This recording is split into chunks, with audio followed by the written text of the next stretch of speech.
जय हिंद, वंदे मातरम साथियों। आपका फिर से स्वागत है अपने चैनल सक्सेस पॉइंट केडी पर। दोस्तों, आज हम लोग पढ़ने वाले हैं हिस्ट्री से जुड़े जितने भी मोस्ट इम्पोर्टेंट ऑब्जेक्टिव क्वेश्चन हैं वो सारे क्वेश्चन आज हम लोग पढ़ने वाले हैं इस वीडियो में।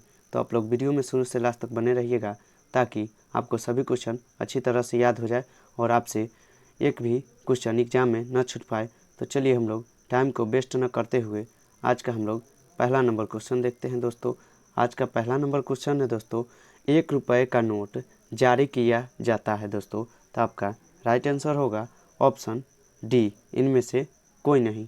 चलिए हम लोग अगला प्रश्न देखते हैं।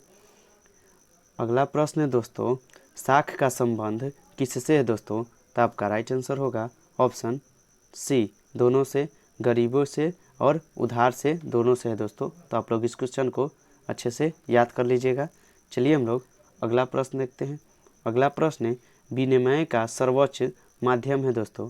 तो आपका राइट आंसर होगा ऑप्शन सी, मुद्रा से है। तो आप लोग इस क्वेश्चन को अच्छे से याद कर लीजिएगा।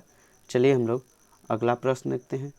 अगला प्रश्न है दोस्तों, साख का अर्थ होता है दोस्तों। तो आपका राइट आंसर होगा ऑप्शन सी, ए और बी दोनों से, विश्वास करना और ऋण लौटाने की क्षमता दोनों से होते हैं दोस्तों।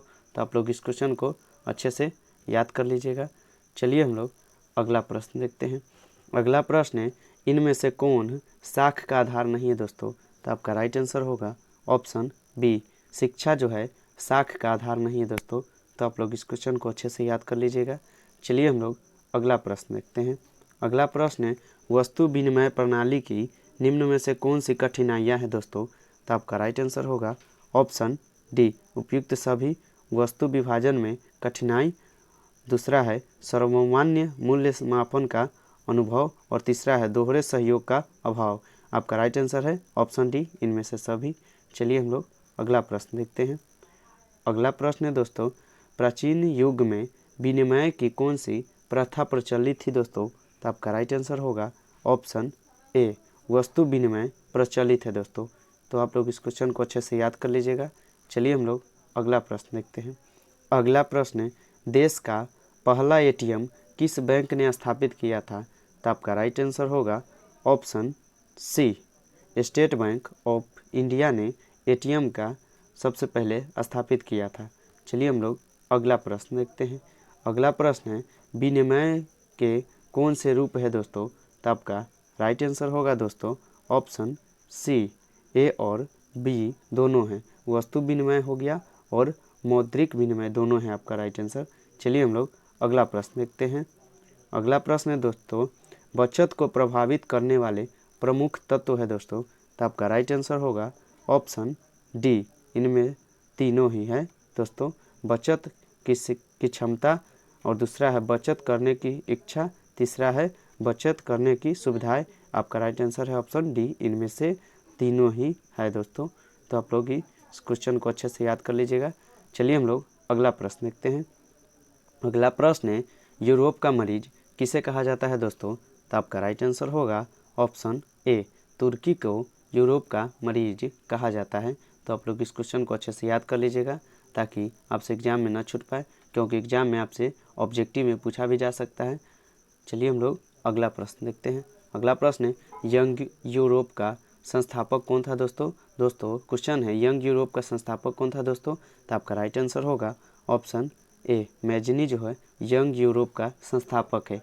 तो आप लोग इस क्वेश्चन को अच्छे से याद कर लीजिएगा। चलिए हम लोग अगला प्रश्न देखते हैं। अगला प्रश्न है, यूरोपीय सभ्यता का पालना किस देश को कहा जाता है दोस्तों।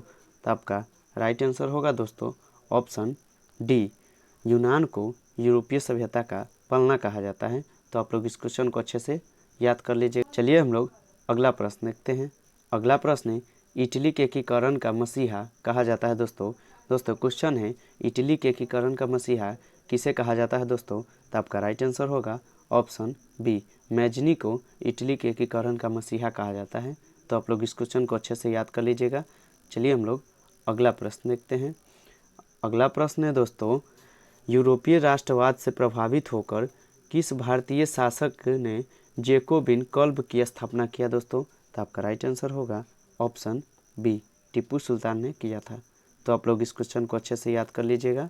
चलिए हम लोग अगला प्रश्न देखते हैं। अगला प्रश्न है, फ्रांस की क्रांति का प्रमुख कारण क्या था दोस्तों? तो आपका राइट आंसर होगा ऑप्शन बी, निरंकुश शासन था दोस्तों। तो आप लोग इस क्वेश्चन को अच्छे से याद कर लीजिए। चलिए हम लोग अगला प्रश्न देखते हैं। अगला प्रश्न है, मैजनी का संबंध किस संगठन से था दोस्तों? तो आपका राइट आंसर है ऑप्शन बी, कार्बोनारी से मैजनी का संबंध है दोस्तों। तो आप लोग इस क्वेश्चन को अच्छे से याद कर लीजिएगा। चलिए हम लोग अगला प्रश्न देखते हैं। अगला प्रश्न है, फ्रांस में किस शासक वंश की स्थापना वियना कांग्रेस के द्वारा किया गया था दोस्तों? तो आपका राइट आंसर होगा ऑप्शन सी, बुर्बो वंश की स्थापना किया गया था दोस्तों। तो आप लोग इस क्वेश्चन को अच्छे से याद कर लीजिएगा। चलिए हम लोग अगला प्रश्न देखते हैं।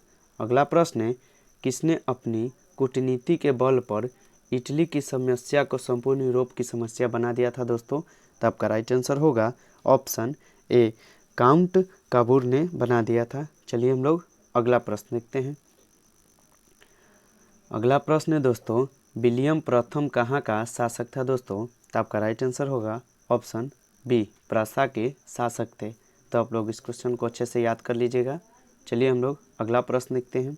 अगला प्रश्न है, अंकोर वाट के मंदिर का निर्माण किस शासक के द्वारा करवाया गया था दोस्तों? तो आपका राइट आंसर होगा ऑप्शन ए, सूर्यवर्मन द्वितीय के द्वारा किया गया था दोस्तों। तो आप लोग इस क्वेश्चन को अच्छे से याद कर लीजिएगा। चलिए हम लोग अगला प्रश्न देखते हैं। अगला प्रश्न है, अंकोर वाट के मंदिर कहाँ स्थित है दोस्तों? वीवीआई क्वेश्चन है दोस्तों। तो आप लोग इस क्वेश्चन को अच्छे से याद कर लीजिएगा। क्वेश्चन है दोस्तों, अंकोर वाट का मंदिर कहाँ स्थित है? तो आपका राइट आंसर होगा ऑप्शन डी, कंबोडिया में अंकोर वाट का मंदिर स्थित है दोस्तों। तो आप लोग इस क्वेश्चन को अच्छे से याद कर लीजिएगा। चलिए हम लोग अगला प्रश्न देखते हैं। अगला प्रश्न है, जेनेवा समझौता कब हुआ था दोस्तों? वीवीआई क्वेश्चन है दोस्तों ये सारे क्वेश्चन। तो आप लोग इस क्वेश्चन को अच्छे से याद कर लीजिएगा। दोस्तों क्वेश्चन है, जेनेवा समझौता कब हुआ? तो आपका राइट आंसर होगा ऑप्शन सी, 1954 ईस्वी को जेनेवा समझौता हुआ था दोस्तों। तो आप लोग इस क्वेश्चन को अच्छे से याद कर लीजिएगा। चलिए हम लोग अगला प्रश्न देखते हैं।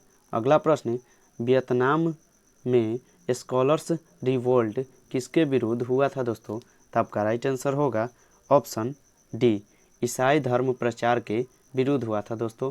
तो आप लोग इस क्वेश्चन को अच्छे से याद कर लीजिएगा। चलिए हम लोग अगला प्रश्न देखते हैं। अगला प्रश्न है, वियत मिन्ह की स्थापना किसने की थी दोस्तों? तो आपका राइट आंसर है ऑप्शन बी, हो ची मिन्ह ने किया था दोस्तों। तो आप लोग क्वेश्चन को अच्छे से याद कर लीजिएगा। चलिए हम लोग अगला प्रश्न देखते हैं। अगला प्रश्न है, हिंद चीन में कौन देश सम्मिलित नहीं था दोस्तों? मोस्ट वीवीआई है दोस्तों। तो आप लोग इस क्वेश्चन को याद कर लीजिएगा। दोस्तों क्वेश्चन है कि हिंद चीन में कौन देश सम्मिलित नहीं था दोस्तों? तो आपका राइट आंसर होगा ऑप्शन सी, चीन जो है हिंद चीन में सम्मिलित नहीं था दोस्तों। तो आप लोग इस क्वेश्चन को अच्छे से याद कर लीजिए। चलिए हम लोग अगला प्रश्न देखते हैं। अगला प्रश्न है, वियतनाम युद्ध की समाप्ति किस अमेरिकी राष्ट्रपति के समय में हुआ था दोस्तों? तो आपका राइट आंसर है ऑप्शन डी, आर निक्स के समय हुआ था दोस्तों। तो आप लोग इस क्वेश्चन को अच्छे से याद कर लीजिए। चलिए हम लोग अगला प्रश्न देखते हैं। अगला प्रश्न है, लाल खमेर सेना का गठन किसने किया था दोस्तों? तो आपका राइट आंसर है ऑप्शन बी, सिहानुक ने किया था दोस्तों। तो आप लोग इस क्वेश्चन को अच्छे से याद कर लीजिएगा। चलिए हम लोग अगला प्रश्न देखते हैं। अगला प्रश्न है, नियो लियो हक सत किसकी राजनीतिक पार्टी थी दोस्तों? तो आपका राइट आंसर होगा ऑप्शन सी, पटेल लाओ की थी दोस्तों। तो आप लोग इस क्वेश्चन को अच्छे से याद कर लीजिएगा। चलिए हम लोग अगला और इस वीडियो का लास्ट प्रश्न देखते हैं।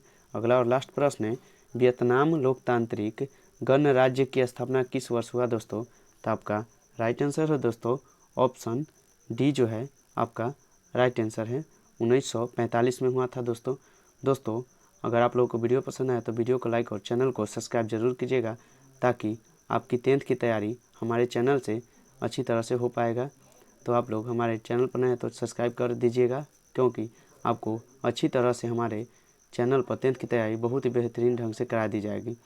दोस्तों अगर वीडियो पसंद आया तो हमें कमेंट में बताना कि वीडियो कैसा लगा। चलिए हम लोग मिलते हैं नेक्स्ट वीडियो में, तब तक के लिए मन लगाकर पढ़ाई कीजिए।